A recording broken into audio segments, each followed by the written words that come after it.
Hello students, welcome back. आज की class में हम क्लास 11th का एक टॉपिक करेंगे, अकाउंटिंग इक्वेशन। इसमें मैं आपको अकाउंटिंग इक्वेशन की सारे के सारे बेसिक्स बताऊंगा। जो कॉमनली यूज्ड आपकी अकाउंटिंग इक्वेशंस होती हैं उसके एग्जांपल्स डिस्कस करूंगा। तो आप लोग बहुत ही ज्यादा ध्यान से फोकस करिए। आज की ये क्लास बहुत ज्यादा इंपॉर्टेंट है। अगर आप लोगों ने ये क्लास ध्यान से अटेंड कर ली, समझ ली, तो आपको आने वाली अकाउंट्स बहुत ज्यादा आसान लगेगी। तो आइए क्लास स्टार्ट करते हैं। सबसे पहले अकाउंटिंग इक्वेशन एक ही प्रिंसिपल के ऊपर बेस्ड है, assets is equal to capital plus liabilities. Asset हमेशा कैपिटल और लायबिलिटी के सम के बराबर होती है। और इस चीज में ध्यान रखना हमेशा, LHS is always equal to RHS। हर स्टेप के बाद, हर एंट्री के बाद आप चेक कर सकते हैं कि LHS और RHS इक्वल होगी ही होगी। अगर इक्वल नहीं आ रही, इसका मतलब आपने कहीं ना कहीं एरर करा है। तो एक ये पॉइंट कवर हो गया कि हमेशा LHS यानी कि left hand side right hand side के बराबर होती है। आइए सबसे पहले एसेट्स के एग्जांपल्स क्या हैं। हम लोगों ने थ्योरी क्लास में सारी चीजें समझ ली थी, तो मैं रिपीट नहीं कर रहा, प्रैक्टिकल पार्ट पे फोकस करेंगे। तो एसेट्स के एग्जांपल्स हैं cash, bank, debtors, land and building, plant and machinery, lease hold property, free hold property, stock, bills receivables, furniture, fixture and fitting. कोई भी अक्रूड इनकम हो, जो इनकम हमारी ड्यू हो चुकी है और मिली नहीं है, वो हमारी एसेट है। एनी प्रीपेड एक्सपेंस, कोई भी ऐसा खर्चा जो हमने अभी ड्यू नहीं हुआ था और हमने इन एडवांस पे कर दिया, वो भी हमारा एसेट है। इसी तरीके से टाइपराइटर भी हमारा एसेट है, और बहुत सारे एग्जांपल्स। फिर लायबिलिटी के एग्जांपल्स के हैं जो कॉमनली यूज्ड लायबिलिटीज हैं इस टॉपिक में, creditors, bill payable, bank overdraft, loan from bank. कोई भी आउटस्टैंडिंग एक्सपेंस, कोई भी एक्सपेंस जो ड्यू हो गया लेकिन हमने पे नहीं करा, वो लायबिलिटी है। एनी प्री रिसीव्ड इनकम, कोई भी इनकम जो काम करने से पहले ही हमें मिल गई, वो भी हमारी लायबिलिटी है। सिक्योरिटी डिपॉजिट फ्रॉम टेनेंट्स, जब हम घर किराए पे देते हैं या अपनी कोई भी बिल्डिंग, हम शॉप किराए पे देते हैं, तो अपने किराएदारों से, टेनेंट से हम सिक्योरिटी लेते हैं, जो कि जब वो हमारी प्रॉपर्टी वेकेट करते हैं हम उन्हें रिफंड करनी होती है। तो इसलिए सिक्योरिटी डिपॉजिट फ्रॉम टेनेंट भी लायबिलिटी है, क्योंकि जब वो हमारा मकान, हमारी दुकान, हमारी बिल्डिंग खाली करेंगे, हमने उन्हें वो पैसे रिफंड करने होंगे, रिटर्न करने होंगे। फिर एक्सपेंसेस, कॉमनली यूज्ड एक्सपेंसेस के एग्जांपल क्या हुए, सैलरी, रेंट, कमीशन, इंटरेस्ट। ध्यान रखना, अगर इसमें कुछ भी नहीं लिखा हुआ तो हमेशा क्या अज्यूम किया जाएगा, ये पेड है, क्योंकि सैलरी हम दे भी सकते हैं, सैलरी हमें मिल भी सकती है। रेंट हम दे भी सकते हैं, रेंट हमें मिल भी सकता है।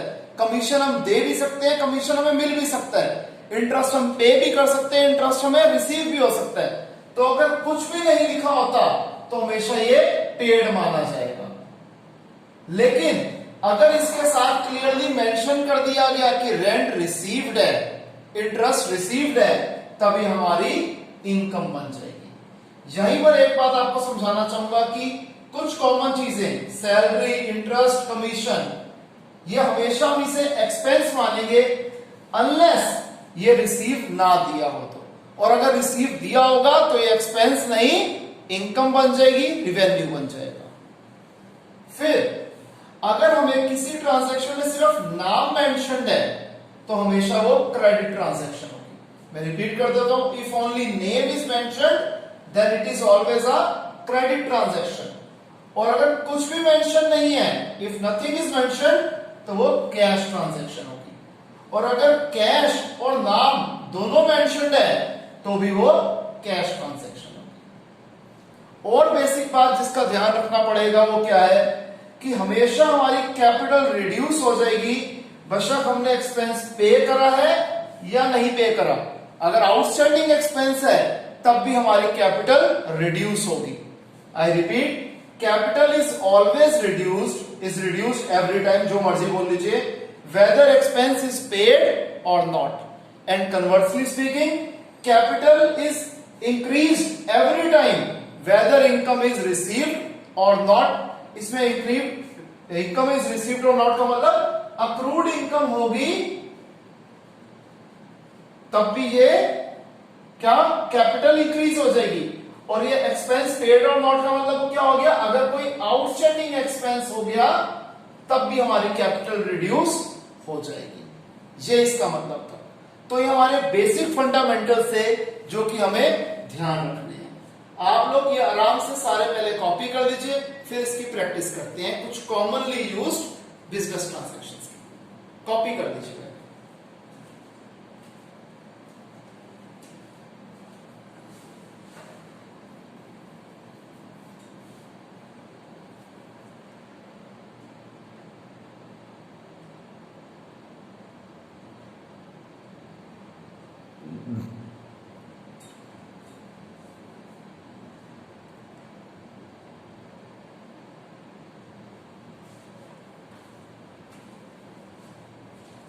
स्टूडेंट्स हम कंटिन्यू करते हैं। एक पॉइंट हमारा रह गया था, वो क्या है कि separate column is made for each asset and liability. इस चैप्टर के अंदर जितने भी हमारे एसेट्स होंगे, जितनी भी हमारी लायबिलिटीज होंगी, हर एक का अलग अलग कॉलम बनेगा। आगे देखिए, अब हमारी अकाउंटिंग इक्वेशन स्टार्ट हो रही है। जो पहले आपको बताया था वो एक जनरल, एक बेसिक फंडामेंटल था। अभी भी हम कुछ एग्जांपल्स कवर कर रहे हैं जो मैं अपनी तरफ से आपको दे रहा हूं। वो क्या है देखिए, स्टार्टेड बिजनेस विद कैश ₹50,000। हमने बिजनेस की शुरुआत करी 50,000 कैश से। तो बिजनेस पे क्या इंपैक्ट पड़ा, बिजनेस के अंदर कैश 50,000 से बढ़ जाएगा और बिजनेस की कैपिटल भी 50,000 से बढ़ जाएगी।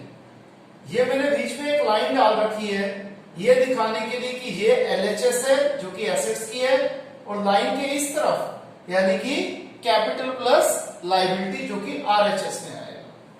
ठीक है जी। सेकंड हमारे पास आ जाता है कि हमने बिजनेस की शुरुआत करी 20,000 रुपए कैश से, 30,000 का हमने इसमें फर्नीचर भी लगाया, 1 लाख रुपीस की हमने मशीनरीज का यूज करा। बिजनेस की शुरुआत में ही जब हमने बिजनेस को स्टार्ट करा तो ये चीजें हमारे पास थी। बिल्डिंग 10 लाख रुपीस की थी। तो क्या हो जाएगा, कैश, फर्नीचर, मशीनरी, बिल्डिंग, ये 4 एसेट है, चारों के कॉलम्स बने। जो इनके अमाउंट थे वो सारी अमाउंट से हमने इन एसेट्स को इंक्रीज कर दिया, और जो इन एसेट्स का टोटल था वो हमारी कैपिटल बन। क्लियर। नेक्स्ट, हमने गुड्स परचेज करे। नॉर्मल ले भी आप लिखा हुआ आ सकता है, परचेज गुड्स या फिर परचेज गुड्स फॉर कैश। कुछ भी नहीं लिखा होता तो भी हम कैश ही मानते हैं। 20,000 के हमने गुड्स खरीदे कैश पे, तो हमारा कैश 20,000 से रिड्यूस हो गया, और हमारा स्टॉक जिसे हम गुड्स भी लिख सकते हैं इस चैप्टर में, वो 20,000 से इंक्रीज हो गया। लेकिन capital plus liability right hand side पे इसका कोई इंपैक्ट नहीं है, क्योंकि अगर आप देखोगे तो -20,000 प्लस 20,000 0 इज इक्वल टू 0। वही आपको सब चीज समझाई थी कि LHS is always equal to RHS। आगे हमने गुड्स खरीदे क्रेडिट पे, उधार पे, या स्टेटमेंट ये भी लिखी हुई आ सकती है, परचेज गुड्स फ्रॉम राम। सिर्फ नाम आ जाता है तब भी एंट्री क्रेडिट ट्रांजैक्शन होती है। 30,000 के हमने गुड्स उधार पे खरीदे, तो हमारा स्टॉक 30,000 से बढ़ जाएगा, और हमारी लायबिलिटी, क्रेडिटर नाम की लायबिलिटी भी 30,000 से इंक्रीज हो जाएगी। नेक्स्ट, हमने गुड्स खरीदे शाम से फॉर कैश। आपको अभी बताया गया था कि अगर नाम और कैश दोनों आ जाता है तो ये कैश ट्रांजैक्शन होती है, यानी कि हमने ये गुड्स कैश पे खरीदे हैं। तो कैश हमारा 10,000 से रिड्यूस हो गया, स्टॉक हमारा 10,000 से बढ़ गया। और अगेन कैपिटल प्लस लायबिलिटी वाली साइड पे इसका कोई इंपैक्ट नहीं है। इसे कॉपी कीजिए।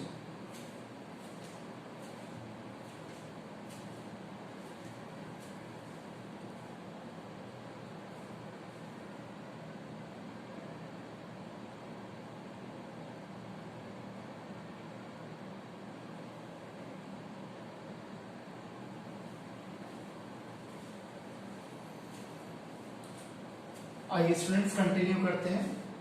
नेक्स्ट पॉइंट आ जाता है goods sold, sold goods, sold goods for cash या sold goods to Mohan for cash. मतलब तीनों का एक ही है। हमने सामान बेचा कैश पे, मोहन को बेचा कैश पे, नाम और कैश दोनों आ गया तो अगेन कैश ट्रांजैक्शन है। हमने 50,000 रुपए के गुड्स बेचे कैश पे, तो कैश 50,000 बढ़ जाएगा, स्टॉक 50,000 से रिड्यूस हो जाएगा। राइट हैंड साइड पे इसका कोई इंपैक्ट नहीं है। नेक्स्ट हमने 30,000 के गुड्स 40,000 पे बेचे, कुछ नहीं लिखा हुआ तो मानेंगे कैश पे बेचे, तो कैश हमारा 40,000 से बढ़ गया, स्टॉक हमारा 30,000 से रिड्यूस हो गया। जो 10,000 का प्रॉफिट है उससे हमारी कैपिटल इंक्रीज हो जाएगी। एंड वाइस वर्सा, अगर हम लॉस पे बेचेंगे तो कैपिटल डिक्रीज हो जाएगी। जैसे यहां मैंने लिख लिया कि गुड्स जिनकी कॉस्ट प्राइस थी 50,000, मैंने उन्हें शाम को बेचा 45,000 रुपीज पे, लॉस पे बेचा, तो मेरा कैपिटल 50,000 माइनस 45,000, 5,000 से मेरा कैपिटल रिड्यूस हो गया। 50,000 गुड्स की कीमत थी, स्टॉक 50,000 रुपए से कम हो गया। उधार पे बेचा डेटर को और 45,000 पे, तो डेटर मेरा 45,000 से बढ़ गया। अगर मैथमेटिकली देखें, minus 50,000 plus 45,000 that is minus 5,000, minus 5,000 is equal to minus 5,000। Again equation verify हो रही है। नेक्स्ट हमने रेंट पे किया 5,000 रुपए का, तो एंट्री क्या हो जाएगी? कोई भी हम एक्सपेंस पे करते हैं, कैश भी कम हो जाता है, कैपिटल भी कम हो जाता है। मैंने इसी को क्लेरिफाई करने के लिए एक बार दोबारा लिख दिया कि हम कोई भी एक्सपेंस पेमेंट करते हैं, बेशक हम वेजेस पे करते हैं, इलेक्ट्रिसिटी बिल देते हैं, इंटरेस्ट पे करते हैं, फोन का बिल देते हैं, कुछ भी हम ऐसा खर्चा करते हैं, ध्यान रखना एक्सपेंस, कोई भी हम ऐसा एक्सपेंस करते हैं तो उसकी ट्रीटमेंट क्या होती है? कैश भी कम हो जाता है, कैपिटल भी कम हो जाती है। लेकिन अगर यही सारे एक्सपेंस ड्यू हो गए लेकिन हमने पे नहीं करे, जिसे हम आउटस्टैंडिंग की कैटेगरी में डालते हैं, जैसे आउटस्टैंडिंग सैलरी हो गई, आउटस्टैंडिंग वेजेस हो गया, आउटस्टैंडिंग इंटरेस्ट हो गया, आउटस्टैंडिंग इलेक्ट्रिसिटी बिल हो गया, कि ये सारे खर्चे ड्यू हो गए लेकिन हमने पे नहीं करे, तो हमारा एसेट वाली साइड पे तो कोई इंपैक्ट नहीं पड़ेगा, कैपिटल हमारा रिड्यूस हो जाएगा। आपको कॉन्सेप्ट में बताया गया था कि अगर एक्सपेंस पे करा है या आउटस्टैंडिंग एक्सपेंस है, कैपिटल तो रिड्यूस होगी ही होगी। और वो जो पर्टिकुलर लायबिलिटी है, जो पर्टिकुलर एक्सपेंस है, वो अब हमने पे नहीं करा तो वो लायबिलिटी में कन्वर्ट हो गया, तो उस नाम की लायबिलिटी क्रिएट हो जाएगी। अगर आउटस्टैंडिंग सैलरी है तो आउटस्टैंडिंग सैलरी नाम की लायबिलिटी क्रिएट हो जाएगी, आउटस्टैंडिंग रेंट है तो आउटस्टैंडिंग रेंट नाम की लायबिलिटी क्रिएट हो जाएगी। Clear? Next, additional capital introduced. हमने बिजनेस को बढ़ाने के लिए बिजनेस में और कैपिटल लगाया, या फिर इसको इस तरीके से भी कई बार आ जाता है कि हमने अपने घर का कोई सामान बेचा, हाउस होल्ड फर्नीचर बेचा, और वो पैसा हम बिजनेस में ले आए, तो वो जो घर की एंट्री है उससे हमें कोई लेना देना नहीं है, हम सिर्फ यहां पर बिजनेस ट्रांजैक्शन की बात कर रहे हैं। तो बिजनेस में क्या हुआ? 25,000 रुपए इंट्रोड्यूस हो रहा है, दैट इज एडिशनल कैपिटल, तो कैश हमारी 25,000 बढ़ जाएगी और हमारी कैपिटल भी 25,000 बढ़ जाएगी। Next, withdrawn cash for personal use. Personal use के लिए जो हम पैसा निकालते हैं वो होती है ड्रॉइंग्स। हमने कैश को निकाला अपने पर्सनल यूज के लिए, तो क्या हो जाएगा? हमारी कैश भी कम हो जाएगी, हमारी कैपिटल भी कम हो जाएगी। ये एडिशनल कैपिटल की उल्टी एंट्री होती है, उसकी रिवर्स एंट्री होती है। हम जिस चीज में डील करते थे, हमने वो गुड्स पर्सनल यूज के लिए विड्रॉ करे, वो गुड्स जो कि कॉस्ट रखते थे 5000 लेकिन हम बेचते थे लोगों को 6000 रुपए का, ऑब्वियस सी बात है 1000 रुपए का हम ना मार्जिन रखते थे। तो जब हम वैसे गुड्स विड्रॉ करेंगे पर्सनल यूज के लिए तो हम अपने आप को हमेशा कॉस्ट प्राइस पे ही चीज देते हैं, हम अपने आप से थोड़ी कमाएंगे। तो स्टॉक हमारा 5000 से रिड्यूस हो गया, हमारी कैपिटल भी 5000 से रिड्यूस हो गई। यहां पे ध्यान रखने वाली बात है कि कॉस्ट प्राइस पे गुड्स कब कब यूज होते हैं, एक ड्रॉइंग्स, दूसरा गुड्स डिस्ट्रॉयड बाय फायर और थेफ्ट, तीसरा चैरिटी पर्पस के लिए, या चौथा एडवर्टीजमेंट पर्पस के लिए। इन चारों केसेस में गुड्स को हमेशा कॉस्ट प्राइस पे कंसीडर किया जाता है। I repeat, drawings, goods given as charity, goods distributed as free samples that is advertisements, and goods destroyed by fire और थेफ्ट। क्लियर? ये सारा लिख लीजिए, कॉपी कर लीजिए।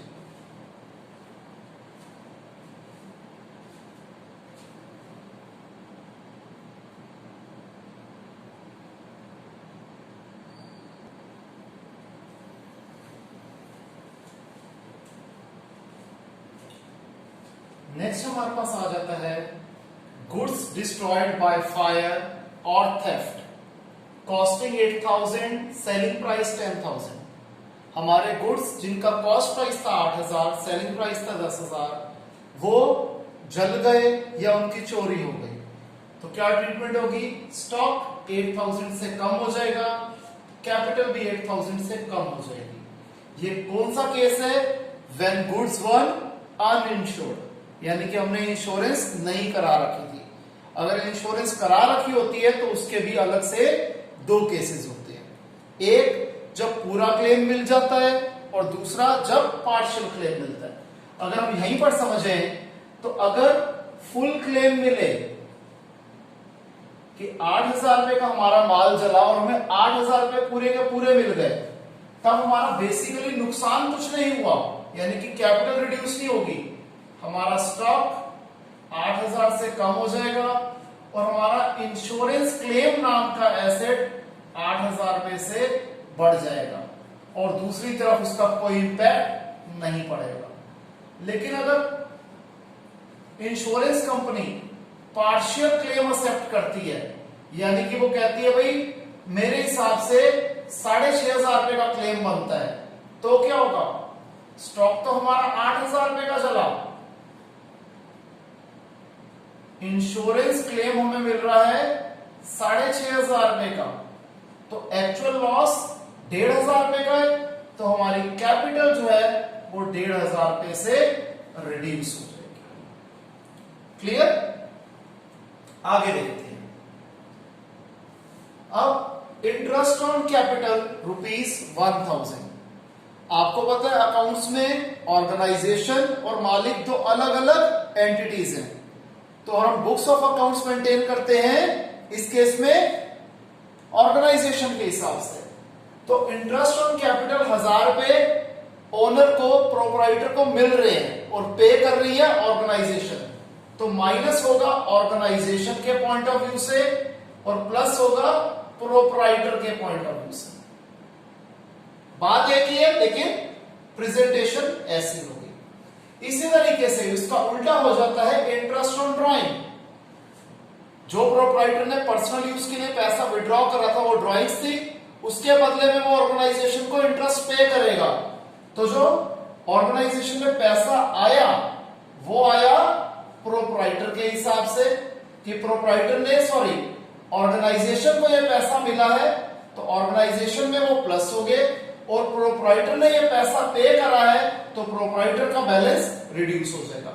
नेट इंपैक्ट 0 है क्योंकि कैपिटल में ही -1000 एंड +1000 0, कैपिटल में ही +500 -500 इंपैक्ट 0। लेकिन तब भी इसकी अकाउंटिंग ट्रीटमेंट दिखानी जरूरी है। क्लियर? आइए आगे देखते हैं। फिर आ जाता है हमने फर्नीचर खरीदा 8000 रुपए का, तो कैश हमारा 8000 से रिड्यूस हो गया, फर्नीचर हमारा 8000 से बढ़ गया, और कैपिटल और लायबिलिटी में इसका कोई इंपैक्ट नहीं है। कुछ भी नहीं लिखा था तो हमने कैश ट्रांजैक्शन मानी, जैसे हम डिस्कस कर चुके हैं। हमने टाइपराइटर खरीदा उधार पे 5,000 रुपए का, तो टाइपराइटर नाम का एसेट 5,000 रुपए से बढ़ गया।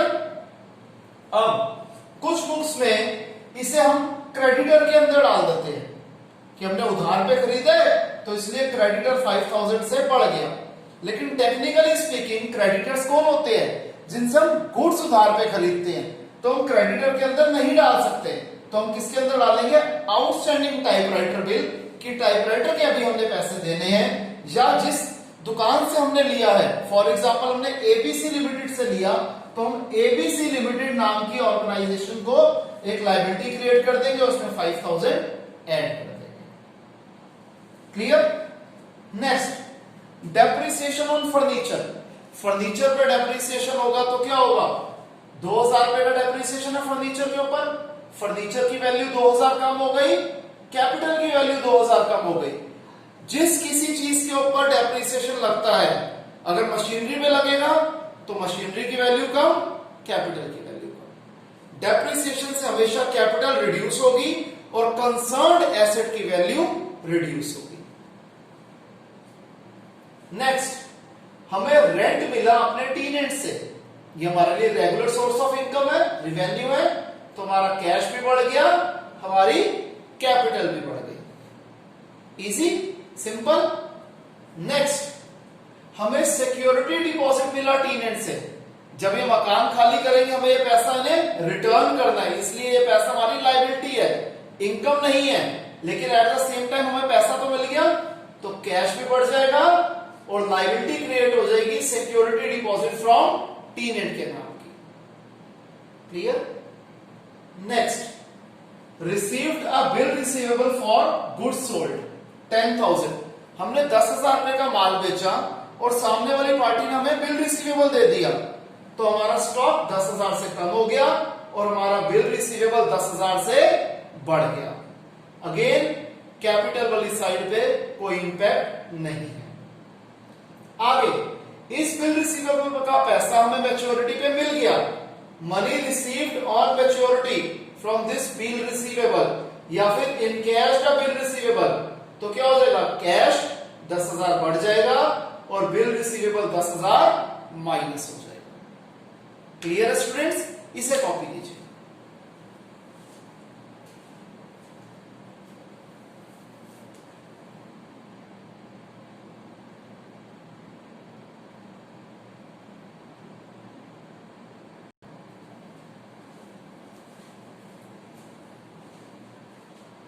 आगे हमारे पास आ जाता है स्टूडेंट्स प्रीपेड रेंट ₹2,000।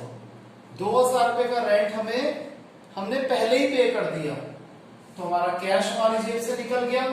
और प्रीपेड रेंट क्या है? एक एसेट है, तो एक एसेट क्रिएट हो गया 2,000 रुपए का। राइट हैंड साइड पे इसका कोई इंपैक्ट नहीं है। Rent paid ₹5,000 including 3,000 as advance rent. हमने टोटल 5,000 रुपए का रेंट पे करा है, जिसमें से 3,000 क्या है? एडवांस रेंट है, तो हमारा कैश 5,000 से रिड्यूस हो गया। हमारा प्रीपेड रेंट नाम का एसेट 3,000 रुपए से बढ़ गया। एक्चुअल रेंट क्या था? 2,000 रुपए था, तो कैपिटल हमारी 2,000 रुपए से रिड्यूस हो गया। आई रिपीट, हमने टोटल 5,000 रुपए रेंट पे करा, जिसमें से 3,000 का एडवांस रेंट था, तो एक्चुअल रेंट जो इस टाइम से पर्टेनिंग था वो था 2,000, तो कैपिटल हमारा 2,000 से रिड्यूस हो गया। 3,000 रुपए का प्रीपेड रेंट नाम का हमारा एसेट क्रिएट हो गया। टोटल हमने 5,000 रुपए कैश दिए थे, तो कैश हमारा 5,000 से रिड्यूस हो गया। हमने मोटरसाइकिल खरीदी पर्सनल यूज के लिए, पर्सनल यूज के लिए कुछ भी करो वो ड्रॉइंग से, तो हमारी कैश भी 80,000 से रिड्यूस हो गया, हमारा कैपिटल भी 80,000 से रिड्यूस हो गया। फिर हमने 500 रुपए की सैलरी दी और इसके अलावा, आई रिपीट, इसके अलावा अभी भी 2,000 रुपए की सैलरी आउटस्टैंडिंग बची हुई है, तो हमारी जेब से तो निकला कैश 500 रुपए, 2,000 रुपए की आउटस्टैंडिंग सैलरी हमारी क्रिएट हो गई, एक लायबिलिटी क्रिएट हो गई, लेकिन टोटल एक्सपेंस कितना है? 2,500 रुपए का, तो कैपिटल तो हमारी 2,500 से रिड्यूस होगी, क्योंकि 500 का खर्चा हमने कर दिया है, 2,000 रुपए का भी करा नहीं है, लेकिन दोनों ही चीजें आपको बताया था, एक्सपेंस बशर्त कैश एक्सपेंस हो, बशर्त आउटस्टैंडिंग एक्सपेंस हो, कैपिटल को हमेशा रिड्यूस करेगा ही करेगा। ध्यान रखना, प्रीपेड एक्सपेंस कैपिटल के ऊपर कोई इंपैक्ट नहीं डालता। फिर कमीशन रिसीव्ड इन एडवांस ₹5000, हमने अभी काम नहीं करा लेकिन हमें कमीशन पहले ही मिल गई, तो हमारा कैश बढ़ गया और हमारी एक प्री रिसीव्ड कमीशन या फिर अक्रूड कमीशन नाम की हमारी एक लायबिलिटी क्रिएट हो गई, क्योंकि अभी हमें इतने का काम करके देना है। फिर अक्रूड इंटरेस्ट ऑन इन्वेस्टमेंट ₹600, हमने इन्वेस्टमेंट करी थी जिसके ऊपर अब हमें ₹600 इंटरेस्ट मिलना है, अभी मिला नहीं है। अब क्योंकि मिला नहीं है तो कैश पे तो इंपैक्ट पड़ेगा नहीं, तो हमारा एक एसेट क्रिएट हो गया अक्रूड इंटरेस्ट ऑन इन्वेस्टमेंट नाम के नाम से ₹600 का, और इनकम बशक मिल चुकी हो, बशक अक्रूड इनकम हो, कैपिटल तो वो इंक्रीज कर ही देती है। नेक्स्ट पॉइंट, हमें अपने डेटर से ₹2000 मिल गए, तो हमारा कैश ₹2000 से बढ़ जाएगा और हमारा डेटर ₹2000 से कम हो जाएगा। राइट हैंड साइड पे इसका कोई इंपैक्ट नहीं है। इसी तरीके से अगर हम ₹5000 अपने क्रेडिटर को पेमेंट कर देते हैं, तो हमारा कैश ₹5000 से कम हो जाएगा और हमारी क्रेडिटर नाम की लायबिलिटी भी ₹5000 से कम हो जाएगी। Clear students? अगर आप इसे इकट्ठा करें तो आप क्या देख रहे हैं, अकाउंटिंग इक्वेशन इन 4 तरीके की है, या दोनों साइड सेम बैलेंस बढ़ेगा सिंगल ट्रांजैक्शन, या दोनों साइड सेम बैलेंस रिड्यूस होगा सिंगल ट्रांजैक्शन, या फिर लेफ्ट हैंड साइड पे एक अमाउंट बढ़ रहा है दूसरा अमाउंट कम हो रहा है, लेकिन उसका जो इंपैक्ट है राइट हैंड साइड पे उसी का वो, जैसे यहां पर डिफरेंस प्लस में था, +600 - 300 इज +300, तो राइट हैंड साइड पे +300 हो गया। लेकिन अगर इसका उल्टा कर दें कि एक चीज ₹2000 से बढ़ रही थी और ₹5000 से दूसरी चीज कम हो रही थी, यानी कि एक एसेट ₹2000 से बढ़ रहा था, दूसरा एसेट ₹5000 से कम हो रहा था, तो ओवरऑल ₹3000 का माइनस में आ रहा है आंसर, तो राइट हैंड साइड पे भी जो इंपैक्ट होगा वो -3000 का ही होगा। ये हमारा सारा कॉन्सेप्ट है अकाउंटिंग इक्वेशन का। इसे आप कॉपी कर लीजिए, आई होप आपको समझ में आया होगा। अगर किसी भी स्टूडेंट को कोई डाउट है तो हम लाइव क्लास में वो डाउट्स कवर करेंगे। और एक चीज ध्यान रखिएगा कि जो हमारी नेक्स्ट क्लास होगी हम अपने टीएस ग्रेवल के सॉल्यूशंस उसमें डिस्कस करेंगे। ठीक है स्टूडेंट्स, आज के लिए इतना ही, मिलते हैं नेक्स्ट क्लास में नए टॉपिक के साथ। तब तक के लिए बाय, टेक केयर।